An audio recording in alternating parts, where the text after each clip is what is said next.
Hello everyone, नमस्कार। एक बार फिर से स्वागत है आप सभी का लोधा जी क्लासेस के बीए प्लेटफॉर्म पर। बीए फर्स्ट ईयर में व्यष्टि अर्थशास्त्र पर सेशन करते हुए दोस्तों आज हम बात करेंगे बर्गर मतलब तटस्थता वक्र की। ठीक है ना। तो दोस्तों तटस्थता वक्र मतलब कि इनडिफरेंस कर्व को हम एक बेहतरीन एग्जाम्पल के साथ में समझते हुए इस पूरे टॉपिक को पूरे व्यवहारिक रूप से समझने का प्रयास करेंगे। आइए शुरू करते हैं डायरेक्टली अपना सेशन दोस्तों। सेशन पर मूव करते हैं। तटस्थता वक्र कोई डिपिकल ऐसे कोई टर्मिनोलॉजी नहीं है दोस्तों इसमें। एक सेकंड यार, गूगल स्टार्ट है, स्पीड लो है इसकी।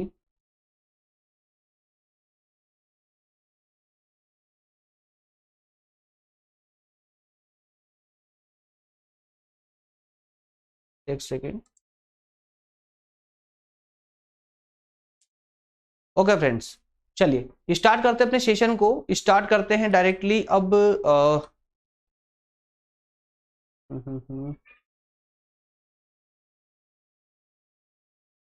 ठीक है दोस्तों, जैसा कि आप सभी जानते हैं अभी सेकेंड यूनिट हमारी माइक्रो इकोनॉमी पर चल रही है। माइक्रो इकोनॉमी पर अब चूंकि दोस्तों इसमें काफी सारे कंसेप्ट हैं, टॉपिक बहुत सारे हैं, इस कारण से पर डे क्लासेस होने के कारण एक टॉपिक एक दिन में ही ले सकते हैं, तो इस कारण से थोड़ा लेंदी हो रहा है ये। लेकिन फिर भी प्रयास है हमारा कि आपके एग्जाम तक मैक्सिमम टॉपिक कवर कर दिए जाए। ठीक है ना। तो दोस्तों आज सेकेंड यूनिट का ये 6th टॉपिक होने जा रहा है तटस्थता वक्र, इनडिफरेंस कर्व पर। ठीक है ना।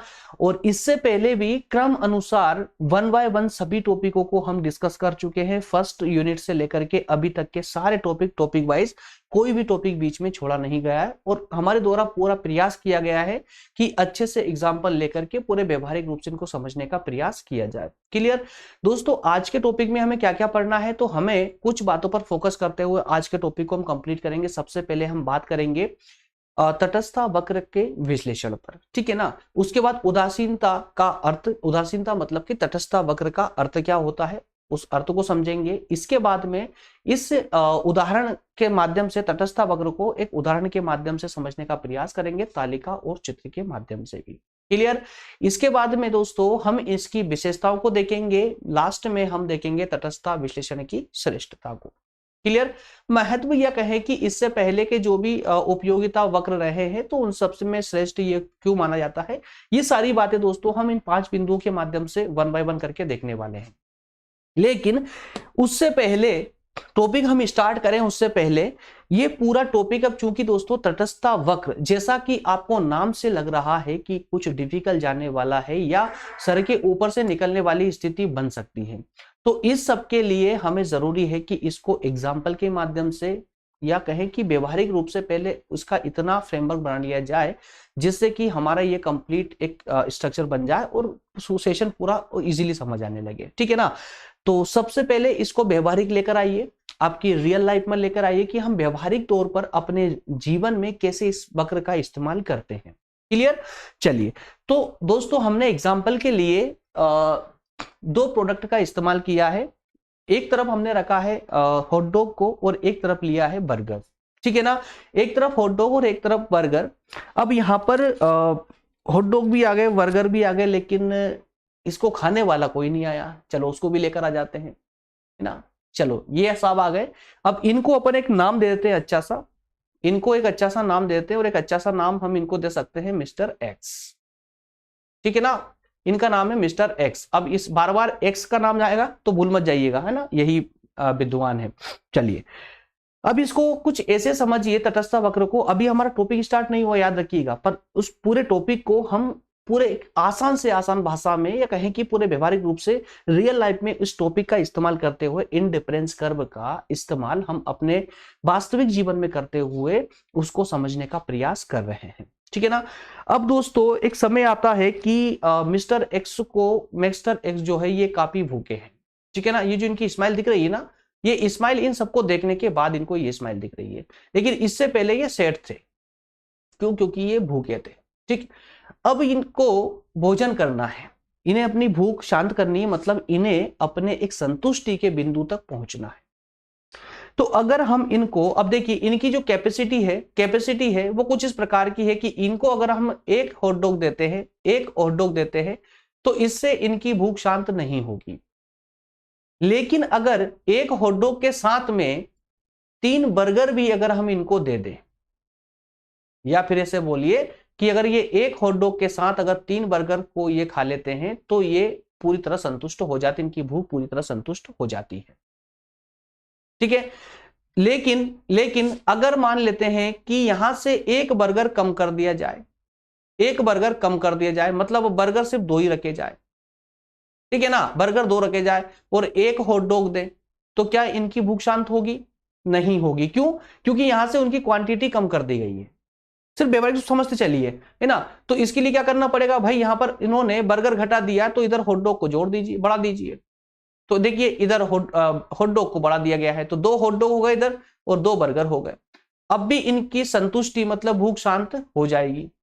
लेकिन इसमें से एक बर्गर और गायब कर दिया, अब सिर्फ यहां पर एक ही बर्गर बचा हुआ है। लेकिन इन्हें अपनी भूख मिटानी है तो उसके लिए क्या करना होगा, इधर हॉट डॉग को प्लस करना होगा, जोड़ना होगा। तो देखिए इधर 3 हॉट डॉग हो गए और इधर एक बर्गर बचा। तो इस चीज से एक बात समझ आ रही है कि इनको जितनी कैलोरी की आवश्यकता है, या कहें कि इनको जितने भोजन की आवश्यकता है, जितनी एनर्जी की आवश्यकता है, वो एक लिमिट में है। एक अकेले हॉट डॉग से इनकी भूख नहीं मिटेगी, या फिर 3 अकेले बर्गर से इनकी भूख नहीं मिटने वाली। इनको एक कॉम्बिनेशन चाहिए, है ना। या फिर 4 बर्गर करवा सकते हैं हम, सिर्फ 4 बर्गर भी कर सकते हैं, हॉट डॉग को पूरी तरह माइनस भी कर सकते हैं।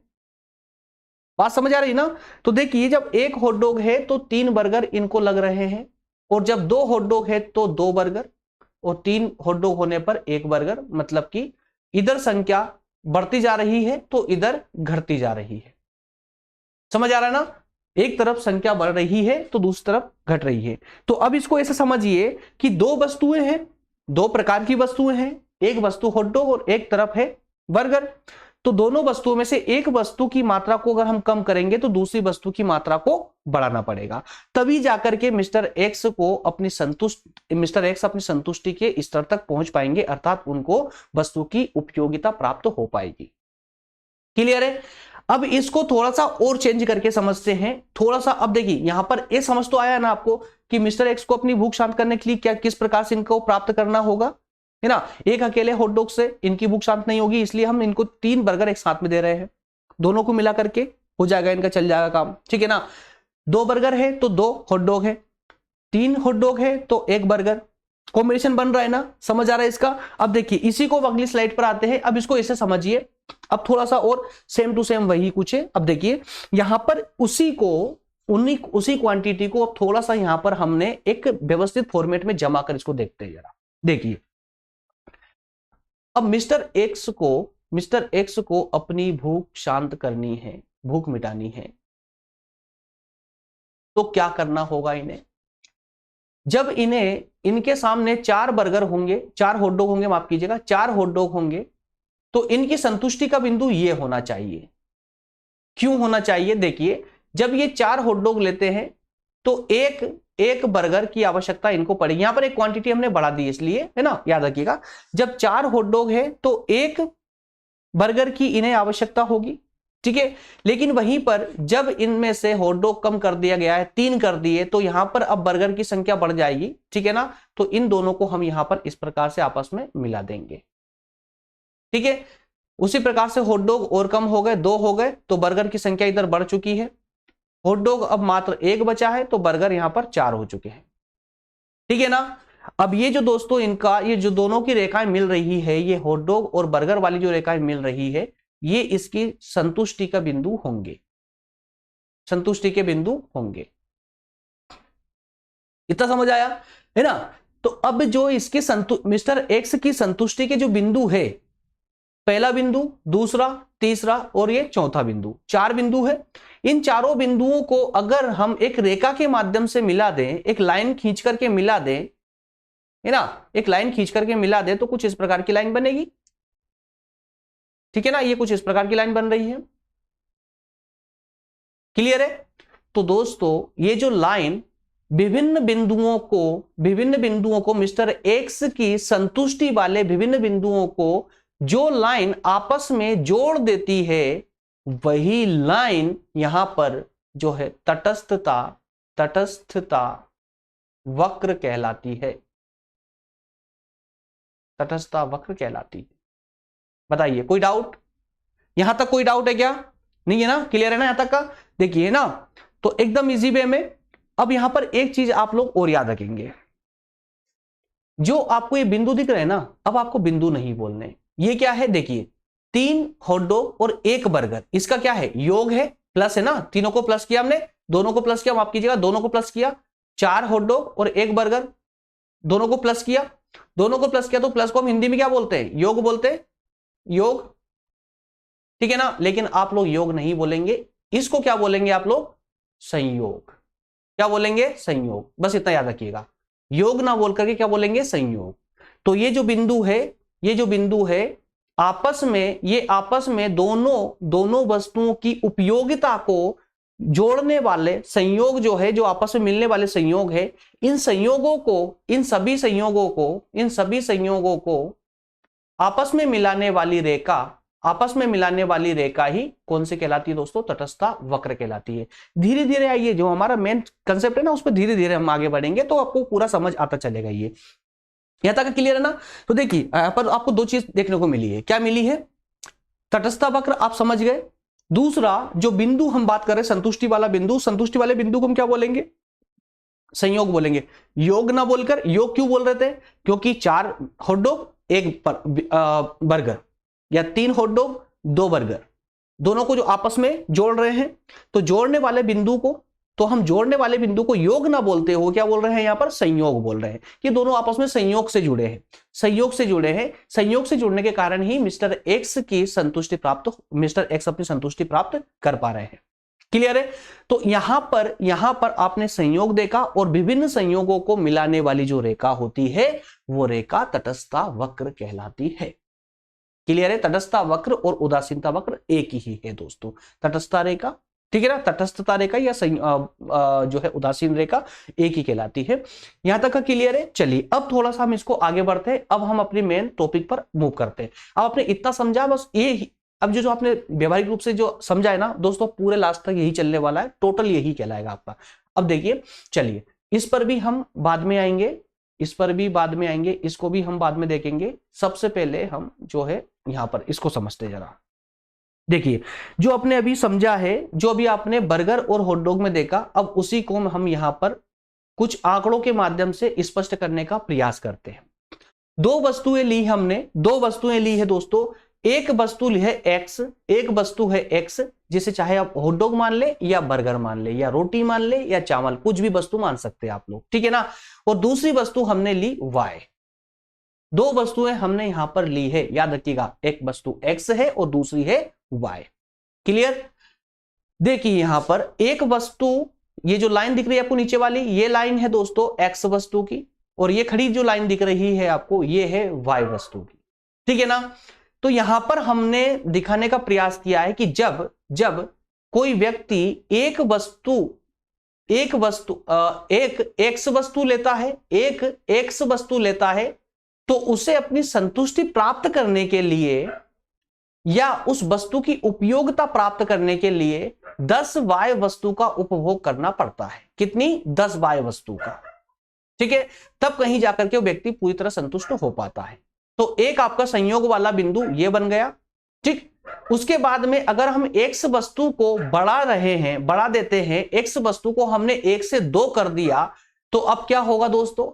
भाई अगर हॉटडॉग की संख्या बढ़ाओगे तो बर्गर की संख्या कम हो जाएगी ना। उसी तरह से अगर आप एक्स की संख्या बढ़ा रहे हो, 2 कर रहे हो, तो सीधी बात है वाई की संख्या कम हो जाएगी, है ना। तो जब कोई मिस्टर एक्स या कोई भी व्यक्ति अगर 2 एक्स वस्तु की 2 वस्तु का उपभोग करता है, तो उसे अब वाई वस्तु की कम आवश्यकता होगी, इसलिए वो 6 वाई वस्तु का उपभोग करेगा, तो उसको संतुष्टि प्राप्त हो जाएगी। क्लियर? उसी क्रम को आगे बढ़ाइए, एक्स वस्तु को हमने थोड़ा सा और बढ़ा दिया, और बढ़ाया, और बढ़ाने पर वाई वस्तु और कम हो गई। देखिए 4 और 2 के बीच में मतलब कि 3 आ रहा है, तो 3y वस्तु की आवश्यकता लगेगी, इसको 3y वस्तु की आवश्यकता लगेगी, 3y और 3x वस्तु, ठीक है ना।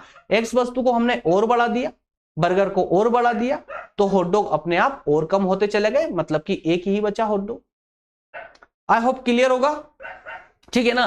तो अब यहां पर देखिए जो आपस में रेखाएं जो मिल रही है दोस्तों, ये संयोग वाले बिंदु है, ये संयोग वाले बिंदु है, और इन संयोगों को जोड़ने वाले जो देखिए एक संयोग है A, दूसरा है B, तीसरा C और चौथा D, और इन तीनों चारों को मिलाने वाली जो रेखा है, जो रेखा खींचेंगे, ये जो इस प्रकार की कर्व टाइप की जो रेखा खींच रही है दोस्तों, ये रेखा यहां पर इस प्रकार, लेकिन ये कुछ इस प्रकार की रेखा खींचेगी, इस प्रकार की, ठीक है ना। तो ये जो रेखा है यही कहलाती है आपकी तटस्थ वक्र रेखा। आई होप ये क्लियर होगा, ठीक है ना। वैसे मैं आपको डेटा पूरा प्रोवाइड करूंगा, डोंट वरी। देखिए ये आ गया, ये पूरा लिखा हुआ है ऊपर, इसको पढ़ेंगे, ये सेम टू जो मैंने आपको समझाया है वो का वही है, ठीक है ना। अब इसमें एक बात हमेशा आप लोग याद रखिएगा, एक बात याद रखिए कि इसमें जो ये तटस्थ वक्र की जो रेखा होती है, ये हमेशा ऊपर से नीचे की ओर आती है दोस्तों, ऊपर से नीचे की ओर गिरती है। क्यों गिरती है, ऐसा क्यों होता है, ऐसा उसका रीजन क्या है, या बाएं से दाएं की ओर, बाएं से दाएं की ओर, है ना। बार बार एग्जाम में पूछा जाता है कि तटस्थ वक्र रेखा बाएं से दाएं या ऊपर से नीचे की ओर ही क्यों गिरती है, क्यों गिरती है। ये रेखा देखिए, ये यहां थी, कहां पर आ चुकी है, यहां तक आ चुकी है, मतलब बाएं से दाएं की ओर मूव कर रही है, इधर की ओर मूव कर रही है। वो साथ ही साथ अभी इस बिंदु पर है, लास्ट में किस, नीचे वाले बिंदु पर, मतलब कि ये लास्ट में नीचे की ओर भी मूव करती है। तो इसकी रेखा किस प्रकार की होती है, ये इस प्रकार की होती है, बाएं से दाएं की ओर, बाएं से दाएं की ओर और ऊपर से नीचे की ओर। तो इसका विशेष कारण क्या है, इसका विशेष कारण क्या है, इस रेखा का इस प्रकार का मूव करने का कारण क्या है। तो सिंपल सा कारण है दोस्तों, क्योंकि यहां पर जैसे जैसे एक वस्तु की मात्रा बढ़ती जाती है, वैसे वैसे दूसरी वस्तु की मात्रा को कम करना होता है, तभी जाकर के दोनों वस्तुओं के संयोग से उपभोक्ता अपनी संतुष्टि प्राप्त कर सकता है। और जब उपभोक्ता अपनी संतुष्टि प्राप्त करने के लिए एक वस्तु की मात्रा बढ़ाता है तथा दूसरी वस्तु की मात्रा कम करता है, तो उसका जो बिंदु होता है, संयोग बिंदु होता है, वो नीचे की ओर गिरने लगता है। इसी कारण से उन बिंदुओं को मिलाने वाली रेखा अर्थात तटस्थ वक्र रेखा भी नीचे की ओर गमन करने लगती है। आई होप व्यवहारिक तौर पर यह क्लियर हो चुका होगा, ठीक है ना। बार बार इस प्रकार के चित्र आपको एग्जाम में बनाने होते हैं, पूछा जाता है और अच्छे खासे नंबर मिलते हैं इन चीजों के, ठीक है ना। अब इसको हम एक छोटी सी तालिका के माध्यम से भी समझ लेते हैं। तालिका के माध्यम से भी आपसे एग्जाम में पूछा जाता है, तालिका के माध्यम से आपसे एग्जाम में पूछा जाता है। वही डेटा है जो हमने शुरू से इस्तेमाल किया है, कोई चेंजेस नहीं है, कुछ नया डेटा नहीं है। देखिए संयोग क्रम, मतलब फिर से मैं एक बार बना देता हूं, ये देखिए संयोग क्रम कौन सा दोस्तों, ये संयोग क्रम था, संयोग बिंदु, क्लियर है। दूसरा संयोग बिंदु, समझ गए ना आप, तो मैं किसकी ओर इशारा कर रहा हूं, ठीक है ना। ये देखिए क्लियर है, ये 3 संयोग बिंदु है, इनको मिलाया, ये आपकी तटस्थ वक्र रेखा हो गई, ठीक है ना। अब देखिए पहला जो बिंदु है, यहां पर x वस्तु कितनी है, 1, ये मान लेते हैं x वस्तु है और ये है आपकी y वस्तु, ठीक है ना। तो पहली x वस्तु 1 है, उसके बाद ये 2 है और ये 3 है, चौथे को हम छोड़ देते हैं। चलिए, और यहां पर y की अगर बात करें, तो y की दोस्तों अगर बात करें तो ये पहली ऊपर 10, 6, 3, ठीक है ना। तो अब देखिए यहां पर क्या हो रहा है दोस्तों, पहला जो क्रम है हमारा, जो पहला संयोग है, जो पहले संयोग पर x वस्तु 1 का इस्तेमाल करने पर y की कितनी वस्तुएं लग रही थी, हमें 10 वस्तुएं लग रही थी। ये देखिए x की 1 वस्तु लेने पर हमें 10 y वस्तु को मिलाना पड़ रहा था, तब कहीं जाकर उपभोक्ता की संतुष्टि हो पा रही थी।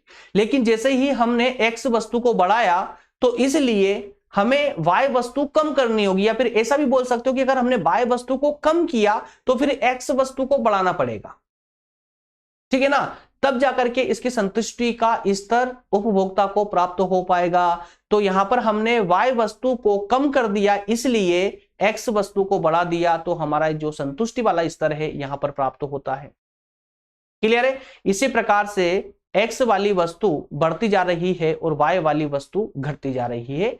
जो हमने चित्र में देखा था वही हमने यहां टेबल में भी देखने का प्रयास किया है। और इस टेबल का तालिका की डिस्क्रिप्शन भी ये लिखी हुई है। कभी कहीं से कहीं तक कोई कंफ्यूजन नहीं, एग्जाम के दृष्टिकोण से भी आपको सफिशिएंट डाटा प्राप्त होने वाला है, कोई प्रॉब्लम नहीं आएगी। क्लियर है यहां तक का? ठीक है ना। अब इसके माध्यम से आप आसानी से अब इसको समझ सकते हैं। अब आइए, अब शुरुआत से वापस एक बार हम इसकी व्याख्या, विश्लेषण वगैरह अब सब कुछ कंटिन्यू देखेंगे, क्योंकि अब तक अब आपकी तटस्थता वक्र पर अब आपकी एक व्यवहारिक समझ बन चुकी है ना। चलिए अब शुरू से हम वापस से तटस्थता वक्र के विश्लेषण से चर्चा करते हैं। आइए, क्या है ये तटस्थता वक्र, जरा अब देख लेते हैं इसको। दोस्तों इससे पहले तटस्थता वक्र, पहले तो ये समझिए आया कहां से, तो ये प्रोफेसर मार्शल का एक सिद्धांत था, उपयोगिता विश्लेषण का सिद्धांत, या उपयोगिता विश्लेषण कह दीजिए। तो उपयोगिता विश्लेषण का जो सिद्धांत था प्रोफेसर मार्शल साहब का, उसी की व्याख्या है ये, उसी का अपडेट रूप है ये। कौन? उदासीनता या तटस्थता वक्र, है ना। लेकिन अब देखिए, जब पुराना प्रोफेसर मार्शल ने जो सिद्धांत दिया था उसमें कुछ चेंजेस करके, आवश्यकताओं के अनुसार कुछ नया जोड़ करके, उसे अपडेट करके यहां प्रस्तुत किया गया है ना। तो पक्का है कि यार उसमें कुछ नई बातें होंगी, मतलब उससे कुछ खास होगा, मार्शल के उपयोगिता विश्लेषण वाले सिद्धांत से कुछ खास होगा इसके अंदर, है ना। तो यहां पर यही कहा गया है कि मार्शल साहब ने अपने सिद्धांत में जो कमियां छोड़ दी थी, उन कमियों को हटा करके, उन कमियों को दूर करके, और उस सिद्धांत की अच्छे से एक नया अपडेट रूप दे दिया, उसकी नई व्याख्या कर दी, और उसी को हमने यहां पर तटस्थता वक्र का नाम दे दिया है। अब हुआ कैसे था, किया किस किसने था, कैसे किया था, जरा अब ये समझते हैं। तो मेरे प्यारे दोस्तों, सबसे पहले सिद्धांत जो है मार्शल साहब के माध्यम से ही आया था, उपयोगिता विश्लेषण सिद्धांत के नाम से। लेकिन एजवर्थ साहब आए 1808 ईस्वी में। कब? 1808 में एजवर्थ आए, उन्होंने इस सिद्धांत की नई व्याख्या कर दी, कुछ चेंज करके, थोड़ा बहुत चेंज किया। भाग की संख्या में, भाग देने वाली जो संख्या, भाग की संख्या में कुछ चेंजेस करके, है ना। और उसमें जो है तटस्थता वक्र का इस्तेमाल करके, जो है इसका प्रयोग करके, और एजवर्थ ने इसको एक नया रूप दे दिया, एक नई व्याख्या कर दी। या फिर सिंपल शब्दों में से याद रखिए कि 1808 में एजवर्थ ने प्रोफेसर मार्शल के उपयोगिता विश्लेषण सिद्धांत में कुछ चेंजेस करते हुए उसकी नई व्याख्या प्रस्तुत कर दी। ठीक है। अब एजवर्थ ने दिया 1808 में, उसके बाद में पेरेटो साहब आए और उन्होंने एजवर्थ के सिद्धांत को उठा लिया। एजवर्थ ने जो अपडेट करा था, एजवर्थ के पेरेटो ने उठा लिया 1906 में, उठा करके उसमें भी कुछ चेंजेस करके और उन्होंने भी डाल दिया, उन्होंने भी अपना सिद्धांत दे दिया, ठीक, उसमें और कुछ चेंज। तो इस प्रकार से जो है दोस्तों, ये तटस्थता जो उपयोगिता विश्लेषण का सिद्धांत था मार्शल का, उसी का अपडेट वर्जन आते आते आते आते आज हिग्स के माध्यम से कंप्लीटली उसको लाया गया था। तो समझिए इसको, 1808 में एजवर्थ के माध्यम से उसकी नई व्याख्या की गई। पेरेटो 1906 में पेरेटो ने एजवर्थ के सिद्धांत में कुछ चेंजेस किए, कुछ चेंजेस करके उसमें कुछ संशोधन करके उसे एक नया रूप देकर के ले आए, ठीक है ना। इसके बाद में 1939 में 1939 में दो विद्वान एलन और हिग्स, एलन व हिग्स, दो विद्वान है, एक बार आप लोग गूगल कीजिएगा एलन व हिग्स, ये ना दोनों विद्वानों के थोड़ा सा जानिए, इसको पढ़िएगा। सेशन के कंप्लीट होने के बाद तुरंत बाद ही आप एलन और हिग्स दोनों को एक बार गूगल जरूर करेंगे आप लोग, ठीक है ना। थोड़ी बहुत कुछ कंफ्यूजन, मुझे इसमें कुछ डाउट जा रहा है, तो वो आपका वहां गूगल पर क्लियर हो जाएगा, ठीक है ना। चलिए, तो एलन पेरेटो के बाद में एलन व हिग्स ने जो है एक लेख लिखा, और उसमें इन्होंने उस लेख के माध्यम से लेख लिख करके उस लेख में ही लिखा कि जो ये तटस्थता वक्र है, इसको उन्होंने एक विज्ञान के रूप में कहा। इसलिए यहां पर कहा गया कि एलन और हिग्स ने ही इसे अपने एक लेख के माध्यम से इसको एक वैज्ञानिक रूप दिया था। किसको? तटस्थता वक्र को। कौन सा लेख का नाम क्या था दोस्तों? Reconsideration of the theory of value, है ना। Reconsideration of the theory of value, ये नाम अगर याद रख लेते हैं, इस प्रकार की अगर कुछ टर्म अगर आप एग्जाम में लिखते हैं तो यकीन मानिएगा इतने प्यारे नंबर मिलते हैं कि यार एग्जामिनर बहुत खुश हो जाता है, लगता है कि वाकई बंदे में दम है यार, कि ज्ञान है उसके पास में, पढ़ा है इसने दिल से, है ना। क्योंकि एग्जामिनर यही तो देखता है किसने दिल से पढ़ा है और किसने बस टाइम पास किया है ना। तो यहां पर एलन और हिग्स, ठीक है ना। अब एलन व हिग्स, इसके बाद में हिग्स साहब को फिर लगा, कुछ डाउट गया कि यार कुछ कमियां हमने फिर इसमें रिकंसिडरेशन वाली थ्योरी में भी हमने कुछ छोड़ दी थी, तो एक काम करते हैं, उसको उन्होंने फिर से उठाया, फिर उसमें कुछ चेंजेस करे, जो उनको आवश्यकता के अनुसार लगा वो फिर कुछ चेंजेस करे, और फिर उन्होंने अपनी किताबों में इसको छाप दिया, कौन कौन सी किताब थी इनकी? वैल्यू ऑफ कैपिटल और रिवीजन ऑफ डिमांड थ्योरी। कौन कौन सी? वैल्यू ऑफ कैपिटल और रिवीजन ऑफ डिमांड थ्योरी, ठीक है ना। तो इसमें उन्होंने उदासीन वक्र या कहें कि तटस्थता वक्र को पूरे विस्तार से उसकी व्याख्या कर मारी अपनी पुस्तक में, ठीक है ना। तो इस देखिए जरा, एक छोटे छोटे से पार्ट के रूप में आ रहा था शुरू से। प्रोफेसर मार्शल का जो बड़ा सा सिद्धांत था उस सिद्धांत को एजवर्थ ने छोटा सा कर दिया, एक भाग मात्र की व्याख्या की उन्होंने, है ना। उस भाग को पेरेटो ने और लंबा कर दिया, एलन हिक्स आए, उसको वैज्ञानिक रूप देकर के उसको और बड़ा कर दिया, और बाद में हिक्स ने तो फिर अपनी किताब में छाप करके वैल्यू ऑफ कैपिटल और रिवीजन ऑफ डिमांड थ्योरी में छाप करके उसका जो है पूरे एक थ्योरी ही बना डाली, उसको एक पूरा विस्तार रूप दे दिया, ठीक है ना। तो ये था तटस्थता वक्र का विश्लेषण, सिंपल सा। इस विश्लेषण को आप जो है व्याख्या भी कह सकते हैं, उदासीन या तटस्थता वक्र की व्याख्या या विश्लेषण। आई होप ये क्लियर होगा, ये वाली स्लाइड क्लियर होगी, ठीक है ना। अब जो अगली स्लाइड आ रही है, उस स्लाइड में दोस्तों आपने सबसे पहले जो पिज्जा बर्गर जो समझा है ना, हॉट डॉग और बर्गर जो समझा है, उसको अब दिमाग में रखना। उसके माध्यम से अगर आप इसको पढ़ेंगे तो अब ये पूरी स्लाइड आपको एक ही बार में समझ आने वाली, कोई डाउट, कुछ भी डाउट नहीं जाएगा। और ये स्लाइड अगर आपको दिमाग में प्रवेश कर गई, ये समझ आ गई व्यवहारिक रूप से, तो अब आगे और कुछ बचा भी नहीं है समझने लायक। बाकी सब इजी जाने वाला है, विशेषता वगैरह सब इजी जाएगा, कुछ भी नहीं है, ठीक है। कैसे? देखिए, उदासीनता वक्र, जरा इसको पढ़िए, इसको ही मैं क्लियर करवा देता हूं ताकि आपको यही समझ आ जाए। तटस्थता वक्र या उदासीनता वक्र एक ही याद रख दिएगा ना, अलग अलग नहीं पढ़ना इसको। तो तटस्थता वक्र या इनडिफरेंस कर्व, अगर आपको ये वक्र वगैरह पढ़ने में कुछ प्रॉब्लम आती हो, अजीब सा शब्द लगता हो ना, तो इसका इंग्लिश वर्ड भी आप इस्तेमाल कर सकते हैं, इनडिफरेंस कर्व, ठीक है, इनडिफरेंस कर्व। तो इनडिफरेंस कर्व या तटस्थता वक्र वह रेखा होती है जिस पर स्थित प्रत्येक बिंदु दो वस्तुओं के ऐसे संयोग को प्रदर्शित करता है जिसमें किसी उपभोक्ता को समान उपयोगिता मिलती है। अर्थात ये मात्राओं के उन जोड़ों को प्रदर्शित करने वाले बिंदुओं का मार्ग है जिनके बीच व्यक्ति तटस्थ है, अतः इसे तटस्थता वक्र रेखाएं कहते हैं। सरल शब्दों में कहा जा सकता है कि तटस्थता वक्र वह रेखा होती है जो दो वस्तुओं के उन विभिन्न संयोगों को बताती है जिनसे प्राप्त होने वाली उपयोगिता आपस में समान होती है। कुछ पल्ले पड़ा कि सब सर के ऊपर से गया?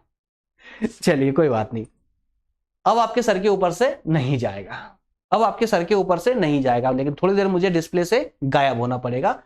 तो अब आपको जो है ये कंप्लीट समझ आएगा। अब ये जो व्याख्या आप देख रहे थे, अब ये व्याख्या आपको कंप्लीट समझ आएगी। बस थोड़ा देर के लिए मैं डिस्प्ले से गायब हो रहा हूं ताकि आपको ये पीछे लिखा हुआ जो पूरा चित्र है इस पर दिख पाए, ठीक है ना। चलिए अब इसको पढ़िए, फिर से पढ़ते हैं इसको, अब ये पूरा समझ आएगा। क्या कहा? उदासीनता वक्र, अरे भाई कहां जा रहे हो यार, वापस आओ, वापस आ जाओ, वापस आ जाओ। अरे आगे नहीं बढ़ना है, पीछे हटना। एक मिनट, पेन लेते हैं। ओके, अब देखिए दोस्तों, उदासीनता वक्र वह रेखा होती है, वह रेखा होती है, कौन सी रेखा? इस रेखा की हम बात कर रहे हैं अभी। वह रेखा होती है जिस पर स्थित प्रत्येक बिंदु, कौन सा बिंदु? ये वाले बिंदु ए, बी और सी, ये तीन बिंदु की बात कर रहा है। बिंदु दो वस्तुओं के ऐसे संयोगों को, दो वस्तुओं के संयोग, देखिए यहां पर y वस्तु और ये x वस्तु, ठीक है ना, उन दोनों वस्तुओं के संयोगों को दिखा रहा है ये बिंदु, दोनों वस्तुओं के संयोगों को ये बिंदु दिखा रहा है। तो तटस्थता वक्र उस रेखा को कहते हैं जो दो वस्तु के संयोगों को प्रदर्शित करने वाले बिंदु जिसमें किसी उपभोक्ता को समान उपयोगिता मिलती है। समान उपयोगिता मतलब संतुष्टि का स्तर प्राप्त होता है ना। वही एक हॉट डॉग तो कम से कम 3 बर्गर, और 2 हॉट डॉग कर दिए तो बर्गर को भी हम घटा देंगे, 2 कर देंगे। हॉट डॉग बढ़ेगा, बर्गर कम होगा, या फिर बर्गर बढ़ेगा तो हॉट डॉग कम होता चला जाएगा। क्लियर है? तो इस तरह से जैसे जैसे उसकी उपयोगिता, मतलब समान उपयोगिता होनी चाहिए, समान उपयोगिता होनी चाहिए। ऐसा नहीं कर सकते कि एक हॉट डॉग और एक बर्गर, ऐसा नहीं होगा। या फिर ऐसा भी नहीं कर सकते कि 4 हॉट डॉग और 4 बर्गर। उसका परिणाम क्या होगा हम इसकी विशेषताओं में देखने वाले हैं। ठीक है ना। तो अभी देखिए यहां पर इस को आप कंप्लीट करेंगे तो यहां तक का क्लियर हुआ ना। देखिए वह रेखा जो प्रत्येक बिंदु ए बी सी दो वस्तुओं के संयोगों को प्रदर्शित करती है। दो वस्तु x और y, इसका संयोग स्तर, संयोग बिंदु, इनको प्रदर्शित करती है। ठीक है ना। जहां से समान उपयोगिता, क्लियर है, समान उपयोगिता वाले बिंदु है ए बी सी, समान उपयोगिता वाले बिंदु है। अर्थात ये मात्राओं के उन जोड़ों को प्रदर्शित करने वाले बिंदुओं का मार्ग है। मात्राओं के 10 x की, y की मात्रा कितनी है 10 और x की मात्रा यहां कितनी है 1, मात्रा मतलब संख्या, ठीक है ना, वो मात्रा मत लगा दीजिएगा मैथ्स वाली। तो यहां y वस्तु की मात्रा कितनी है 10 और x वस्तु की मात्रा 1, दोनों को संयोग करने वाली, क्लियर है। तो जिनके बीच व्यक्ति तटस्थ रहता है, व्यक्ति को यहां पर से कोई मतलब नहीं, व्यक्ति पूरी तरह तटस्थ, यहां से वस्तु काम करती है, वस्तु काम करती है, ठीक है ना। और इसीलिए इसको तटस्था वक्र रेखाएं कहा जाता है। क्लियर। सरल शब्दों में भी देखिए इसको, अन्य शब्दों में देख लीजिए। तटस्था वक्र वह रेखा होती है, तटस्था वक्र वह रेखा होती है जो दो वस्तुओं के उन विभिन्न संयोगों को बताती है। दो वस्तुओं के संयोग, देखिए दो वस्तुओं के संयोग को बताती है जिनसे प्राप्त होने वाली उपयोगिता आपस में क्या होती है, समान होती है, ठीक है ना। अब क्लियर हुआ होगा ये। चलिए अब वापस से थोड़ा प्रकट होना पड़ेगा।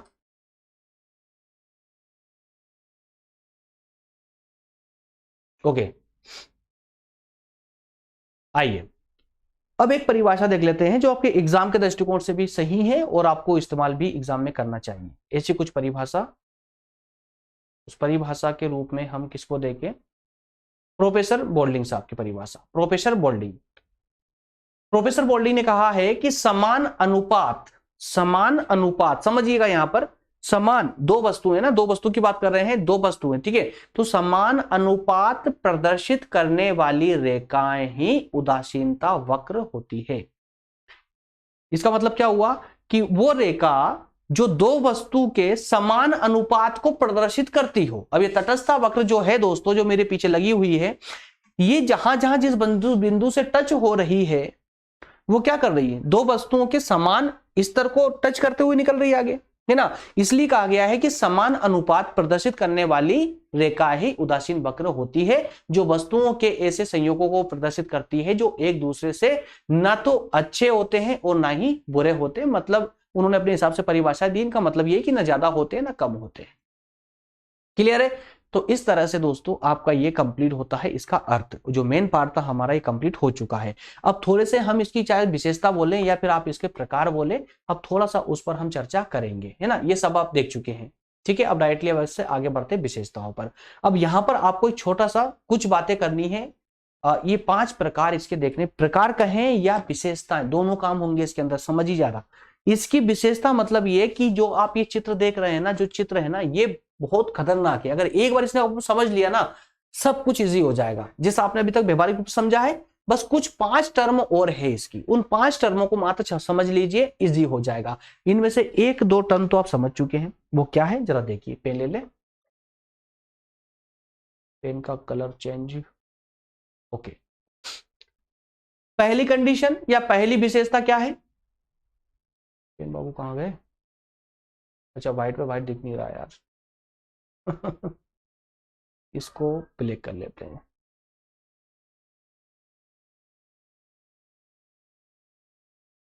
ओके, तटस्था वक्र बाएं से दाएं और नीचे से ऊपर से नीचे की ओर, देखिए इसको, ये मैं पहले आपको स्पष्ट कर चुका हूं। जो तटस्था वक्र होता है, जो ये कर्व होता है, ये जो कर्व होता है, ये हमेशा बाएं से दाएं की ओर मूव करता है, बाएं से दाएं की ओर और ऊपर से नीचे की ओर। क्लियर है। तो ये इसकी एक विशेषता हो जाती है। क्यों करता है, कारण क्या है, कारण की अगर बात करें तो सिंपल है कि जो नीचे जो एक्स वाली लाइन है, एक्स वस्तु वाली लाइन है, इसमें अगर एक एक्स वस्तु की मात्रा अगर बढ़ा दी जाएगी तो वैसे वैसे y वस्तु की मात्रा को हमें कम करना होगा, y वस्तु की मात्रा को कम करना होगा। जैसा कि इस चित्र में दिया गया है कि जब x की एक वस्तु का इस्तेमाल कर रहे थे तो हम उस समय y की 10 वस्तुओं का इस्तेमाल कर रहे थे, तब कहीं जाकर हमें समान उपयोगिता प्राप्त हो पा रही थी। लेकिन जैसे ही हमने x वस्तु की संख्या बढ़ा दी और 2 का प्रयोग करने लगे, वैसे ही y की संख्या कम हो जाती है, उसका 6 का प्रयोग करने लगे हम। क्लियर हुआ ना? तो इसलिए कहा गया है कि जैसे जैसे हम x वस्तु की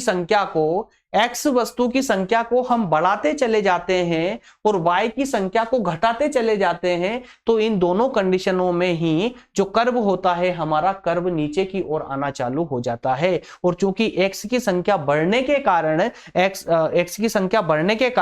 वस्तु की संख्या बढ़ने के कारण तटस्थ वक्र जो है दाएं की ओर खिसकना प्रारंभ हो जाता है, दाएं की ओर खिसकना प्रारंभ हो जाता है। क्लियर है? तो इसीलिए कहा गया है कि तटस्थ वक्र बाएं से दाएं की ओर जाता है और ऊपर से नीचे की ओर आता है।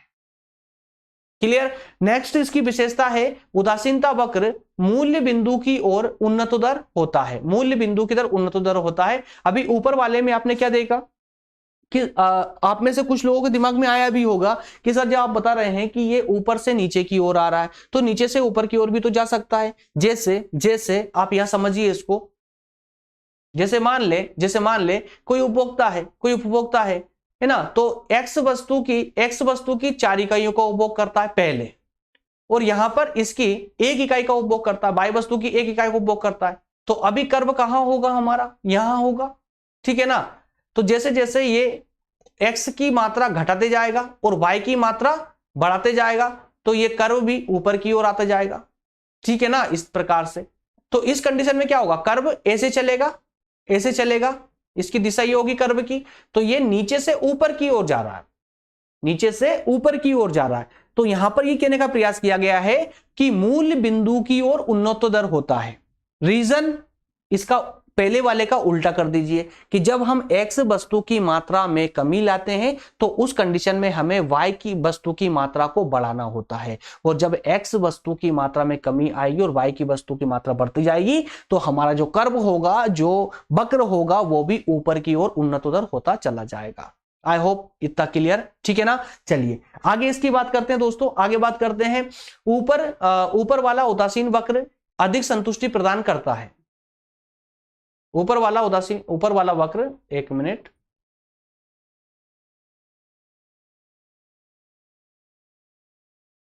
हमेशा की प्रॉब्लम है यार। चलिए कोई बात नहीं, पहले इसको साफ करते हैं। ठीक है, अब जरा इस पर आइए। 3rd नंबर पर ऊपर वाला उदासीन वक्र या तटस्थ वक्र अधिक संतुष्टि प्रदान करता। अब इसमें जरा आप कंफ्यूज हो गए कि सर ये ऊपर वाला क्या हो गया, ये तो आपने बताया नहीं अभी तक, है ना? तो अगर ये सब कुछ मैं एक साथ ही बता देता तो अब फिर आपकी कंफ्यूजन और ज्यादा बढ़ जाती। अब देखिए दोस्तों, अब यहां पर कुछ नहीं करना है आपको। ये एक वक्र आपको दिख रहा है, ये वाला वक्र, ठीक है ना? ये तटस्थ रेखा दिख रही है आपको। अब एक रेखा अगर हम यहां पर डाल दें, एक रेखा अगर हम यहां खींच देते हैं, तो अब इसमें दोनों में डिफरेंस कीजिए। दोनों में डिफरेंस अगर करते हैं तो एक रेखा हमारी ऊपर वाली और दूसरी नीचे वाली। तो देखिए ऊपर वाली, यहां पर कहने का प्रयास यही किया गया है कि ऊपर वाला जो उदासीनता वक्र है, मतलब ये वाला फर्स्ट वाला, ये नीचे वाले वक्र से अधिक संतुष्टि प्रदान करता है। अब यहां इसकी मात्रा देखेंगे और यहां इसकी मात्रा देखेंगे, दोनों में डिफरेंस आ रहा है ना। तो इस प्रकार से हम कह सकते हैं कि इसकी मात्रा में इस यहां से हमें अधिक संतुष्टि प्राप्त होगी, जबकि इससे कम संतुष्टि। क्लियर है? और नेक्स्ट है, दो उदासीन वक्र कभी भी एक दूसरे को काट नहीं सकते। दो वक्र कभी भी एक दूसरे को नहीं काट सकते। जी हां, दो वक्र आपस में कभी भी एक दूसरे को नहीं काटेंगे। और कभी अगर ऐसी कंडीशन हुई कि दो वक्र अगर आपस में एक दूसरे को इस प्रकार से काटते हैं, तो इसका मतलब हुआ कि जिस बिंदु पर वो दो वक्र आपस में एक दूसरे को काट रहे हैं, वो एक समान संतुष्टि का बिंदु है। क्लियर? नेक्स्ट है, उदासीन वक्र का रूप गोलाकार भी हो सकता है। अब ये गोलाकार की कंडीशन कब आती है दोस्तों? आपने सीमांत उपयोगिता हास नियम को पढ़ा होगा, और उसमें आपने देखा होगा कि सीमांत उपयोगिता में क्या हो रहा था कि जितनी संतुष्टि तक का बिंदु था, उससे अगर आप ज्यादा वस्तुओं का उपभोग करते हो तो आपकी सीमांत उपयोगिता माइनस में चली जाती है, है ना? मतलब कि जैसे कि मिस्टर एक्स की हमने बात की थी बर्गर और हॉट डॉग की, कि उसकी जो कैपेसिटी है ना भूख शांत करने की, अगर मान लेते हैं कभी वो 4 हॉट डॉग और 4 बर्गर खाने बैठ गए, वो चारों खा लिए लालच में आकर के, तो क्या होगा? उनका जो उपयोगिता होगी ना वो माइनस में चली जाएगी, और जब माइनस में जाएगी तो ये वक्र जो बनेगा ना वो गोलाकार बनेगा, गोल प्रकार का बनेगा, गोलाकार बनेगा इस प्रकार का, ठीक है ना। ये गोल वक्र बनेगा। बस इतना ही है कि जब उपभोक्ता दोनों वस्तुओं की अधिक मात्रा का उपभोग कर लेता है, तो दोनों वस्तुओं की मात्रा का उपभोग करने के कारण उसे जो उदासीनता प्राप्त होती है, उपयोगिता प्राप्त होती है, वो ऋणात्मक होती है। इसी कारण से इस प्रकार का वक्र गोलाकार प्रकार का होता है। क्लियर है? चलिए, इसी के साथ दोस्तों हमारे ये जो बचता है ये तटस्थता विश्लेषण की श्रेष्ठता, तो ये सिंपल है, कुछ भी नहीं है। मार्शल की उपयोगिता विश्लेषण के साथ में इनका कंपैरिजन किया गया है, सिंपल सा है। आप इसको पढ़ेंगे तो भी आपका ये कंप्लीट हो जाएगा, ठीक है ना। आप लोग पढ़ के इसको कंप्लीट कर सकते हैं। नेक्स्ट सेशन हमारा होगा उपयोगिता का संतुलन पर, उपभोक्ता का संतुलन पर। क्लियर है?